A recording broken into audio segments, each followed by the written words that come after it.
Hello friends of the Mircea Maria Gerard Fund. I'm back again to give you a brief update of how the latest projects that we are undertaking in Florence, thanks to your wonderful and very generous contributions, are evolving. So those of you that have been following us from the very beginning might remember that we have organized a plan whereby we finance students to go to conferences that are being held in cities that are far away from where they're studying. So this year we have sent two students from Bari University, which is down in the south of Italy, all the way to the northern part of Italy, in other words to Trento. The students that were given the Mircea Maria Gerard Fund grant were done so after they had sat a test, and the two students that got the best grades received the grant. A very special thank you to them because they brought us some wonderful feedback and were very enthusiastic of the experience and spoke very fondly about Luke and of course about the fund. The other project we've been dealing with for the past 2 years is a project which sits very close to my heart, and I think very close to the heart of most of you, and that is the maintenance of the Verrocchio fountain in Palazzo Vecchio. Some of you might remember that the putti that sits at the top of the fountain was the last restoration job that Mircea did before he left us. The maintenance plan on this fountain requires two cycles per year of maintenance. And we basically go and clean up the fountain from the algae, and we are studying a system together with the City Town Hall. The fountain is placed in Palazzo Vecchio, which is where the City Town Hall of Florence is. We are currently organizing plans with the City Town Hall to see if we can create some form of water filtering system so that the maintenance of the fountain can be reduced to one cycle per year. And as you all probably know, the first big project that the Mircea Maria Gerard Fund undertook last year, which was the restoration of a huge panel painting in the Carmine Church, painted by a painter called Monaldi. That project was concluded and finished this summer very successfully.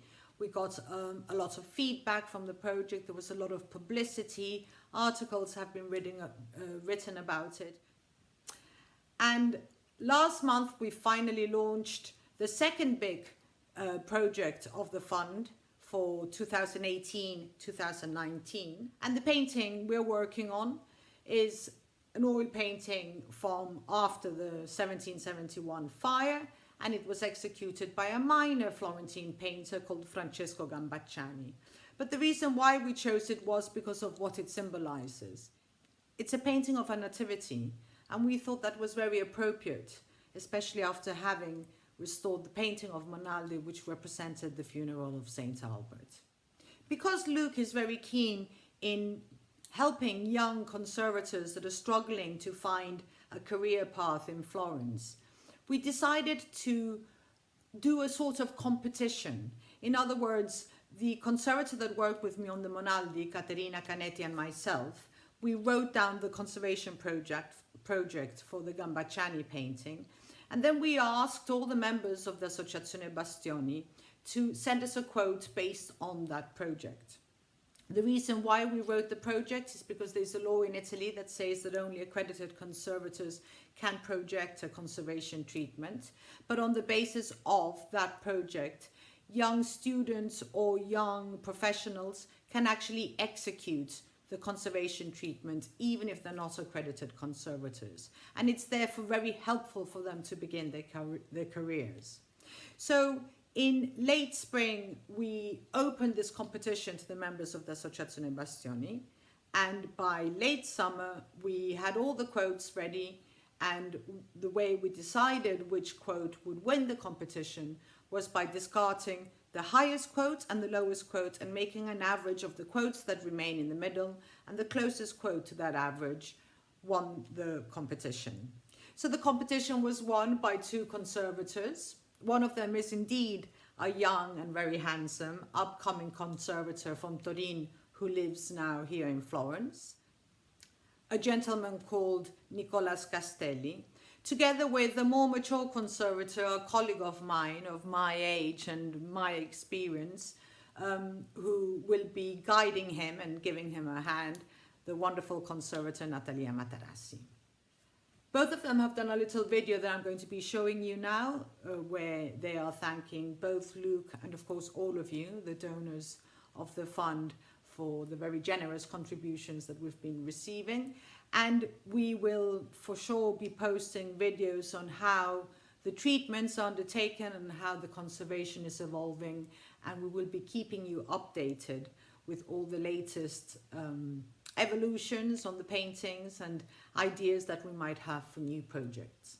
Until then, thank you very much for all your help, all your attention and all your love, and a very, very big kiss from all of us here in Florence to all of you out there. And a little reminder that if any of you ever find yourself in Florence, do get in contact with me if you want to pop into the association and see the artworks we're working on, or if you want to go and visit the sites where works are being undertaken thanks to the fund. Thank you very much for your attention. Un bacio. Bye-bye. Hi, I'm Nicolas Castelli. And I'm Natalia Materassi. We are the winner of the Mircea Gerard Fund competition. The work will soon be in the Associazione Bastioni studio, and we will then start the restoration. We are honored and very happy to have won this competition. Thank you very much to everybody who supported us. See you soon. Ciao.